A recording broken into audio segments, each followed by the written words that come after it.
If I'd known you were going to be here, I would have brought your book back. I didn't know because it was one more thing I would have to carry without my wife here to help me. And then I figured you might not be here in the cold, and therefore I'd have to take it back. And I'd probably set it down somewhere and never remember where it was. So plan on it next week. I'll try at least.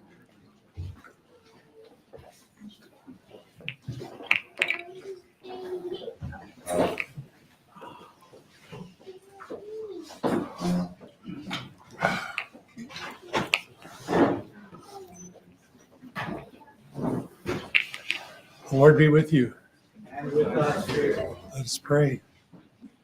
O God, who in creating human nature has wonderfully dignified it and still more wonderfully reformed it, grant that we may become partakers of his divine nature, who deigned to partake of our human nature, thy Son, our Lord Jesus Christ, who liveth and reigneth with thee in the unity of the Holy Spirit, God, throughout all ages of ages. Amen.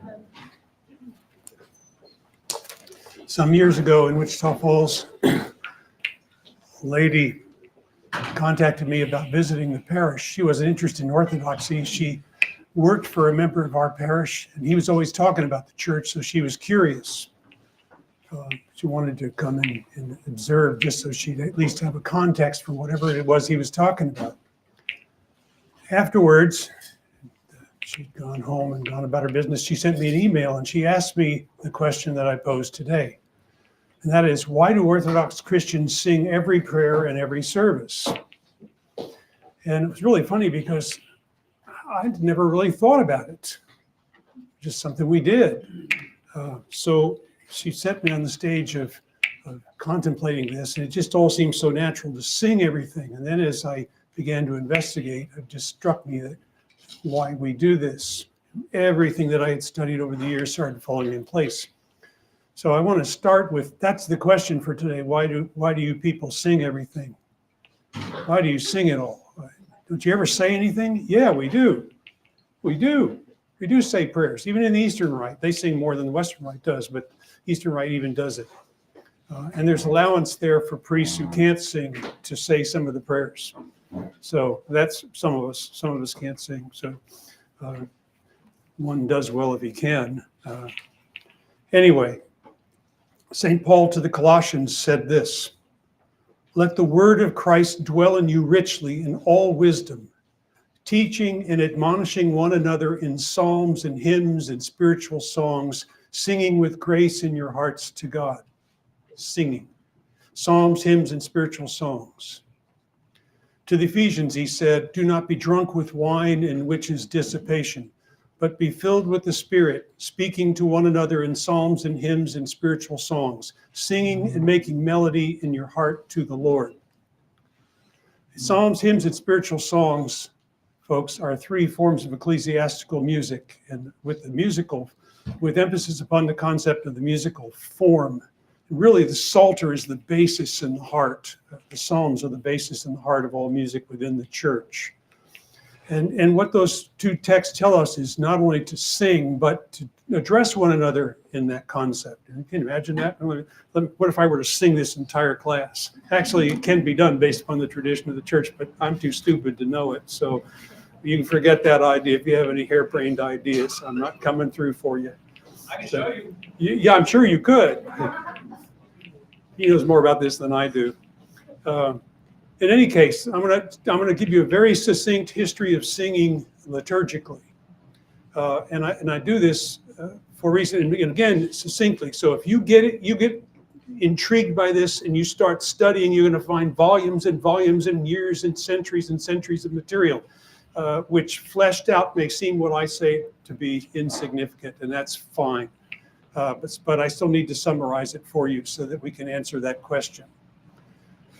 Singing liturgically goes way back to the Jewish tradition of singing storytelling, or storytelling by song. Most ancient cultures did this, at least in the Middle East, but it's passed on to us through the Jewish tradition. The stories, the Old Testament, many of the Old Testament accounts are collections of short stories, vignettes, if you will, put together to create a long history. And these stories were passed on from generation to generation, usually via singing. So sit around the fireplace and the family gets together and they're telling the lore of the people, of their people, of their religion. They tell the stories, all these little stories.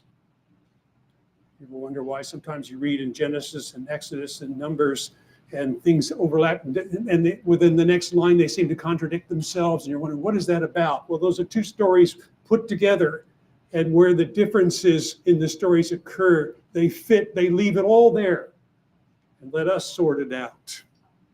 So that's why we need the church to help us read through it so we figure it out. In any case, the music was really important. It wasn't just an aside, it was really important. I put up here on the board, the Hebrew word, the first three Hebrew words of the Hebrew Old Testament. Bereshit bara Elohim, in the beginning God created. Well, in the ancient Semitic languages, they had no vowels. And we go, what? How do you read and write anything if you don't have vowels? Well, they have simple syllables. They don't have long syllables with 4 consonants on either end and a vowel in the middle, maybe a diphthong or something like that. They don't have that stuff in the Semitic languages. So when you have consonant and vowel, or consonant, vowel, consonant, it's real simple. You don't need the vowels in there to figure it out. And in many cases, the way that the consonants are laid out will tell you what vowels are coming. However, Christians came along and said, we don't think you're pronouncing some of these words correctly. And so Jewish authorities, in order to make sure that things were conveyed the way they thought they should be in Hebrew, decided to create a series of vowels that went along with the letters. Now, they understood that you can't change the text, it's holy. But you can do something else around it. So they came up with some vowel marks. 2 dots. So here you got B-R, silent letter, S-H-Y-T, Bereshit. So put a dot over that, put a dot here. So that tells you to say Bereshit. Bara, put a dot in there to make sure it's a B, put a mark here, another mark here, and then Elohim. So they haven't changed the text, but they've told us what letters go there, what vowels are there by adding to it. But that's not all they added. And this is where people don't see it when they study this. They added something else, like right over here they had a little mark like this, and a little mark like this, and a little mark like this. Those are musical notes, and they coincide with the accents of the words. In Hebrew, I guess most Semitic languages like this, the accents are on the last syllable, not the next to last like we do in English, or the first syllable of a word as they do in the Celtic languages. And it's really weird when you're trying to learn it. Really weird, because we're so used to accentuating the next to last syllable. So many scholars for years, when I was studying this stuff back in the 70s, scholars were continuously saying those are accent marks, simply because they fell in the same place as the accents on the words. But they're not. They're musical notes. And as Kevin can attest, for centuries in the early life of the church, the musical notation looked a lot like this. It wasn't musical notes as you and I understand it. They were little scribbling marks that said you carry this way, and you carry this way, and sort of like learning Mandarin Chinese. If you don't get the accents right, you're saying something else. So besides that, it's very sing-song. Mandarin, it's a very beautiful language if you haven't heard it. When it's done right, it's very sing-song. I think it's beautiful. But then I like French too. So in any case, stories were recounted by singing. And that was important enough to preserve the musical notes. Singing occurred in the temple. The people brought their sacrifices. The clergy participated in that by leading them and guiding them, doing some of the actions of it. And they had certain groups who sang. The people could join them or not, but the groups that sang, the choirs, if you will, were the Levites, who used to tell the history of the people, by singing them. So we have the residue of that in Psalms 18, 68, and 78. Or if you look at the Septuagint numbering, 17, 67, and 77. Read them. They're the long ones, the ones you go, oh gosh, I'm so tired of this. So long. They're the histories that they used to sing in the temple. And what's the point of this? Well, obviously, if you've sung the same thing repeatedly, singing ingrains the words in our minds in ways that saying it does not. And I've mentioned this before. I can sing to you the Magnificat in tone 8-1. I can't tell you the words of it at all unless I sing it, because I did it for so long in the parish that way. So the music helps entrench it in our hearts and in our memories. And when you start putting all of that together in services, then you have a lot of singing going on. When the synagogue tradition started, it really, the first traces of what were to constitute part of the synagogue service can date to the Babylonian captivity, but the first synagogues show their faces in history not earlier than the 3rd century BC.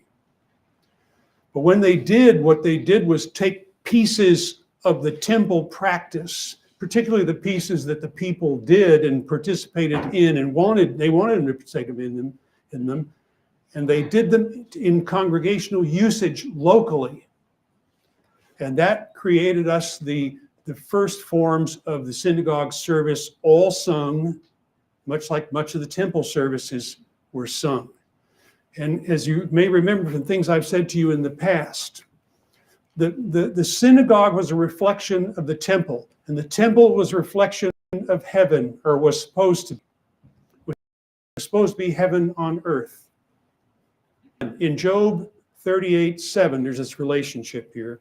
Job 38:7, where Job challenges God, and I love this. It just, you all have been through there. And you have those moments you want to say, God, when you come down here and answer yourself, and that's exactly what he says. Come down here and answer yourself. I want to know why you did this to me. And God comes to him. Whoops. And he says, where were you when the stars were made and all my angels praised me in a loud voice? In ancient Jewish understanding, every element of nature and all of the stars, each and all of the stars had a guardian angel or an angel assigned to them.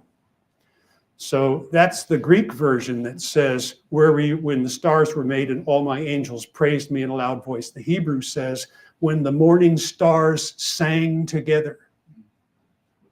Where were you when all of this took place? When the creation occurred? Revelation 5:9-10. And they sang in the vision of heaven. They sang a new song saying, you are worthy to take the scroll and to open its seals, for you were slain and have redeemed us to God by your blood out of every tribe and tongue and people and nation, and made us kings and priests to our God, who shall reign on the earth. They sang a new song. Now, there are plenty of other visions like that. Some of them say they said. See, and we read it for what we're used to. Have a couple of songs thrown in there, and the rest of the time we just say everything. But they sang it. That's their image of the vision of heaven, was that everything in heaven was sung. And therefore on earth, if the temple was to reflect heaven, then everything in the temple was sung. And if the synagogue was to reflect the temple, then everything in the synagogue was sung. That's what was passed on. And the first Christians were Jewish. They carried on the Jewish practices. Early Christianity did not see itself as a new religion. It viewed itself as Judaism in the truest form continued. I personally think that the early struggles between Jews and Christians were over who was the true Judaism, because much of what's transpired and become a part of the Jewish theological life was done in reaction to Christianity. And some of our things were done in reaction to them. But that's another story. So the Christians did not view themselves as a new religion, but as a continuation. Therefore, you continue everything. So when someone like St. Paul went into Asia Minor to evangelize, when he went to Jewish communities like Thessalonica, is that, no, yeah. Thessaloniki, I think it's called today. But when he went in there, he went to a Jewish Christian community, primarily Jewish Christian community. He did not have to establish certain things. So they were concerned with the end times and the second coming of Christ and stuff like that. When he went to the Corinthians, who were primarily Gentiles, who had no exposure to the Judaism at all, he had to explain a whole bunch of things. And even then, they didn't get it. And so he had to explain it in ways that we find in the two epistles, two of the longest epistles in the New Testament. It's St. Paul explaining to the Jewish Christians stuff that the other people took for granted. By the way, the Corinthians never did quite get things straight, because in 95 AD, St. Clement wrote an epistle from Rome to the Corinthians, and they were still having issues. So some of us don't get it. We continue to perpetuate the issues. So the prayers were sung, the scriptures were sung, hymns were added in imitation of the temple in heaven. And they adopted the tonal system that the Jewish community used. Now, if you come into Orthodoxy from the East, the Eastern Rite, everybody talks about the 8 tones. Well, we have 8 tones in the Western Rite too. Actually, we both rites, my understanding, had more than 8, more like about 12, but we have 8 basic tones that we do most of the time. In the Western Rite, they're called irregular tones. And then there's tonus peregrinus. The Byzantine tradition, the Eastern Rite tradition, got its musical notation primarily, and its musical understanding primarily from the 8 tones as used in Palestine, which is the section of Judaism which dominated all of Judaism, even to the exclusion of Christian expression of it. The Gregorian, which is the Western Rite version, which we use in the Western Rite, comes to us from Yemen, from the Jewish community in Yemen, Yemeni Judaism, via North Africa. That's why I like to say, don't tell me this is a European religion. It ain't. It's a Semitic religion, which came to us from the Arabic, from North Africa. And the style and technique has its own means of transmitting the faith. So it's not just a matter of, that's just the Greek way of doing it, or that's just the Latin way of doing it. Nonsense. There's some beauty in that tradition, and it all dates back and can be traced back to Judaism. For those of you who have musical knowledge, if you read about this, you'll be able to see the associations. I don't, so I'm doing it purely as a historian. You want to ask him, he'll tell you all about it. He even knows what those squiggly marks are and how to sing them. It just was like, looks Greek to me. So to change any of this indiscriminately can serve to alter the faith that it's supposed to transmit. It's a very thing that the rabbis were trying to avoid in writing out these musical notes and these vowel sounds, although they, in their own efforts, were trying to affect or combat the influence of Christianity. But that again is another story. So, some practical advice. Consider this, that the music that we do is a continuation and expression of the tradition of the church. It's not just music. It's the tradition of the church, and the tradition is life-giving. So we should learn what's been handed on to us. In this age of modernism, don't pine for modern music. Sometimes you get sick or whatever reason, you're home and you turn the TV on and some church comes on that's on TV and they've got a rock band up there. And they actually do nice stuff, and it just, if we only had, Father Mark, if we only had that in church on Sunday, the rock band up in the front, and we'd clean out the first couple of pews and put the band down there. Smoke machine. Got the smoke machine, that'll work. I want a strobe light. 60s showing, but come on, got to include everybody. So don't pine for modern music. No matter how beautiful, there's a time and a place for it. Not according to our tradition, not in church, because of the tradition. Very often we don't know anything about the way it used to be done because we're too busy trying to figure out how it might be done. And we're missing out on all that goes with that tradition. In your personal prayers, do it if you can. Some of us are tone deaf and can't sing to save our souls. So that's okay. That's why allowance for said prayers is there. But if we can sing it, we should. Monotone if possible. I think the God that can heal anybody can heal our voices and our music ears as well. So we should give him a break and see what works. That's a nice thing about monotone. I think the East and Western Rite is actually easier to do because it allows for things like versicles and things like that. So you can sort of sing it and not sing it. One can pray without singing, but singing is better. Keep that in mind.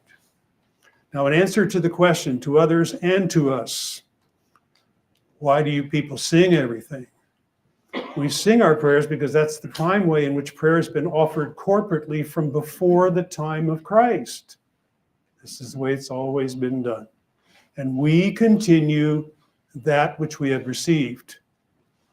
As St. Paul said in the first epistle to Corinthians 11:23. We receive the tradition, we pass it on, hopefully unchanged. Sung prayer transmits the tradition in ways which said prayer does not. It really does. The music changes things and adds more. Sometimes, I mentioned this in another lesson, I think, you think of a statement in Hebrew, for example, and then you have numerical values to each of the words, since the Hebrew letters each have numerical values. So then you have an underlying thematic of numerology going on. Then there is all these cultural and historical things that go into the writing, and that's all there in part of the picture. And then you have the music adorning and accentuating, and that's all there in the picture. Do you feel like, will we ever learn? We got to keep trying. I told you, that's the fun of this, is we never master it. We're constantly be drawn more deeply into the mystery, like C.S. Lewis said in the Chronicles of Narnia, farther up and farther in. It will always be that way. That's the reality. And lastly, because of that, we don't let secular trends dictate our practices, because they take us nowhere. St. Sophrony, I reread a book by a nun who was in the monastery where St. Sophrony was in England. And she wrote a book on his artistic tendencies. When he was a young man, he grew up in the Orthodox Church and then abandoned Orthodox faith. He was an artist. He became an artist, and he was striving for perfection in art. And he loved abstract art, partly because I gather from reading the book that he felt like he was creating out of nothing. So it wasn't taking a still life, like I do a painting of one of you. You're there in your reality, and all I'm doing is replicating. He didn't want to do that. He wanted to start with something like slate, and it came out of his mind, came out of him. And he realized later on, as he went back to the Orthodox Church, those things didn't work for him, and he went back and became a monk. And anyway, the long story is, he began to look back on his career and his life. He said, abstract art is not possible for us because it's creating out of nothing, which only God can create out of nothing. And therefore, abstract art and the indulging in it is a form of idolatry. This is from one of the saints of the church. And so we don't let secular trends dictate our practice, because this is where they lead, nowhere. And what God has in store for us is rich. And there's so much, so much. Anyway, I tried to give you a series of questions that people ask. Orthodox answers to non-Orthodox. We may very well ask the questions, and it's okay to ask them. It's okay to challenge the church. The church can handle it, I assure you. I've said this to you many times. The church can handle it. The truth can handle it. God can handle it. It's not a dispute of faith to say, why? Will you please explain to me why? But it's a challenge to faith to not get up and keep moving in him when we don't get the answers. Because as I've said also many times, sometimes God takes 30 years to give us answers or longer. I'm still waiting for some that I asked 30 or 40 years ago. So, yeah, I'll move on and trust this, what's been said here and handed on to me, because it's proven itself in a very short time. So we may ask the questions, but we need to remember which questions originate from without the church and which ones originate from within the church. And therein lies the difference. Abstract art is without the church, outside. Real art, iconography, is from within the church. And we learn the following things. When our posture changes, I said this to you last year, I think. When our posture changes, when it changes to being from within rather than from without, we begin to see with the eyes of the church. Remember what I said with the icon of Christ that's on the wall there. When the world talks about religion and Christianity, it talks with its back to Christ. And it's saying, this is what he's like. And they don't even see him. And he says, come to me, all ye that travail and are heavy laden. And we turn around and we see him. This is how we do. We see him. There he is. And then we begin to describe what we see. In fact, you might try this discipline. Describe what you see. Maybe even write it down. And then come back in a week after you've contemplated what you've seen and look again. Come back in 6 months and try it again. Come back in a year and try it again. Keep going into that church and looking up at the images and see what it says to you. I swore one day I saw the eyes of Christ on that Christus Rex, and they were open and they were looking right at me. And then I thought, now did I see that or didn't I? So when I went up for communion, I looked up to see if the eyes were indeed open. And they are sort of, but they're looking down at the altar. They weren't looking out at the people. So what did I see? And what does that say to me? And each of us can have that kind of experience. But we need to then recount what we experience. And it will be in agreement. We can measure it against what the church has experienced. That's what's so wonderful. We have a way to measure it. So we know when the experience that we have is legitimate and when it's not. It can be really nice when it's not, but it's lacking. It's like it's going to tell us how to stand in front of Christ with our backs to him. You want that? I don't. I've been there. It doesn't work very well. And all we have is regrets when it's over.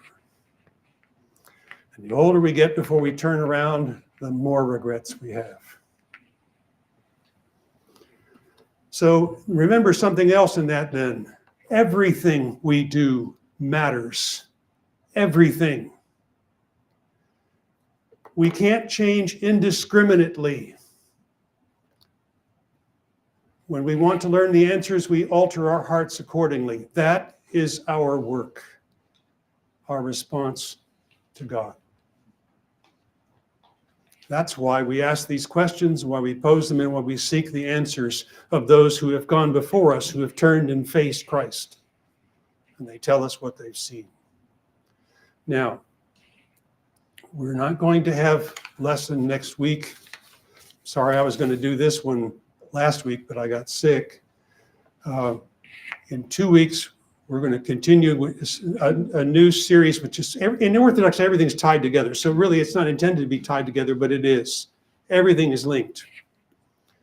And I want to talk to you about some of the things some of the words and phrases used by Father Zacharias, who was a disciple of Saint Sophrony, who was a disciple of Saint Silouan the Athonite. And one of the things that Father Zacharias, phrases he used, he called Christianity apprenticeship of the commandments of Christ. Apprenticeship. Capture what we're about? We're learning. We're learning to practice it. So what I want to do is look at 5 or 6 expressions that he uses, because I've said this before, but I feel like I was 10 years into Orthodoxy before I even began to understand what it meant to see Orthodoxy facing Christ from within that image. I was looking from the outside, finding all these words and things, and Oh, what Orthodoxy believes about 7 sacraments, that's cool. What Orthodoxy believes about the Trinity, that's cool. I didn't really get it until by great miracle, His Grace Bishop Basil brought Father Zacharias to speak to us, and introduced us not only to what he had to say, and he would say that he has nothing to say, which makes it even more powerful, but he introduced us to St. Silouan and St. Sophrony. That changed me. And I want to share some of those things with you, not my story, but how those words, how he uses them, because I think they'll aid you as well. So, apprenticeship of the commandments of Christ, starting in about 2 weeks. And that'll lead us up to Lent, and then it'll be up to you to go from there. So let him have the hard time. So that's what they make rectors for, don't you know that? That's why they make retired priests, so they can sit around and tell people how to do things and not take the heat for it. Anyway, thank you all. Any questions? I'm sorry. Nada. Oh, that's excellent handwriting, by the way. Oh, it is? Actually, it looks pretty bad. It used to be neater than that. Pretty good. It used to be neater than that. I have not used it in many years. And I used to know script, but I don't know that anymore. Script is a whole lot easier, but I haven't done that in so many years. I couldn't tell you. I think I can remember the bit, and that's all. So, If you don't mind, I have like a short story. yeah. So some of you probably know this, but I grew up in Israel. I grew up in a Christian Antiochian church. So at age 18, I got my first job, and it was at a meat factory. And part of my job was the meat factory would get a shipment every other week from either Ireland or Argentina of beef. So my job, I was a goy, I was a Gentile because I was a Christian. So I'd go with the rabbi inside a big room where the meat is. And my job was to flip like the brisket, and he will take kosher salt and he would just spray it over the meat, and he would just rub it with his hand as he's saying a prayer. And usually the prayer is going, Baruch atah Adonai melech haolam. And I'm thinking, I closed my eyes and it felt like I'm at the church. Yeah. It sounded just the same. That's like the first time I had an experience with how Jews were praying. It Yeah. sounded just like liturgy at the church. When I studied Judaism for many years, and I loved it so much that I always swore that if I could convert to Judaism, take my belief in Christ with me, I would do it in a heartbeat. Years later, so that never happened, obviously. So hang on, just let me finish this story. Years later, and I think I did tell this story before, but forgive me. Anyway, years later, I went to Ligonier for a clergy conference of some sort, and it's all clergy, so it's all men, and it's Eastern Rite. And so they were singing Vespers, and I'm standing there listening to Vespers sung by all these men, and the music sounded so Jewish, and I thought, it's the synagogue, and I've arrived. Believe in Jesus and do this. So yeah, the same thing. Okay, go ahead. I'm from Constantinople. You're from where? Istanbul. Yeah. And kosher, right? It's also in Islam. I grew up as when you're born in Turkey, these days, they put your ID, your Islam, your Islamic. So, but I'm so amazed at how this reminds me of Islam so much. Yeah, the singing, Yeah, chanting is the same, Arabic. yeah, So I can't really tell the difference when I hear the chanting in Christianity as Arabic. Antiochia is Antakya today, yeah. Turkey. So I'm like, it's how can I say this? I feel like it's the same thing. It's the third one, but it's Mhm. they believe in the same stuff. Yeah, In prayers. you can hear them, yeah. Just weird.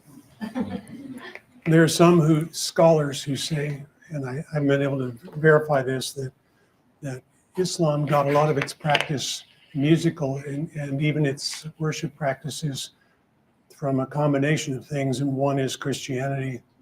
and the other is from the Middle East, just Middle Eastern practice. So I remember the first time when I was ordained a deacon in the Orthodox Church, it was in a parish that was primarily Arabic, and they were singing the Psalms in Arabic and the Byzantine chant with an Arabic flair to it. And first thing I thought was, this sounds like a mosque, you know? It sounded like a mosque. But then I knew what they were saying. And I thought, and I looked at them, and the chanters were smiling, and they were having such a good time singing the Psalms back and forth in Arabic. So I didn't understand a word of it. And I remember coming as an Episcopalian, and I thought, my first thought was, you know, you could go back to the Episcopal Church and have worship in your language with the music as you're used to hearing it, as you always had it, or you can come here and have it done in a language you don't understand, music that's foreign to you, because you've been outside of it, and be in the real church. What is it going to be? And I thought, I'd rather be here with my brethren who are having such a blast singing this beautiful music, while I could be somewhere else where I'm comfortable. I'm going to go find us a home. Well, there's something out there for everybody, but the truth is for everybody. And we won't be happy with ourselves until we find it. So anyway, yes, ma'am. I'd like to add something about the Western Rite and what we do here, is that we have a hymn book, and it's full of hymns. And many of these are very old, and there are some that are relatively modern, like in the 1800s, maybe a few from the 1900s, but most of them are ancient. And when you sing these also are stories that are a continuation of the stories that you know, the old, the ancient stuff, or what we even do in liturgy. That's a continuation, but then we're adding years of witness to Christ and the works that He's done in our hearts and our land and with our people. That it's a richer. It gives us an even richer thing. So learn the hymns, sing them to your children, and they will grow up singing them too. That brings another part. You know, collects, we think of hymns as being different from collects, but actually hymns, the oldest hymns are sung versions, lengthier versions of sung collects. So they have the same ingredients in them, an address to God, Almighty God, for example, and then some listing of attribute, at least one, if not several, of God. So you think attribute, things He does or how He reveals Himself in His activity with creation. And then there's a petition, the essence of the prayer, and then a doxology of sorts.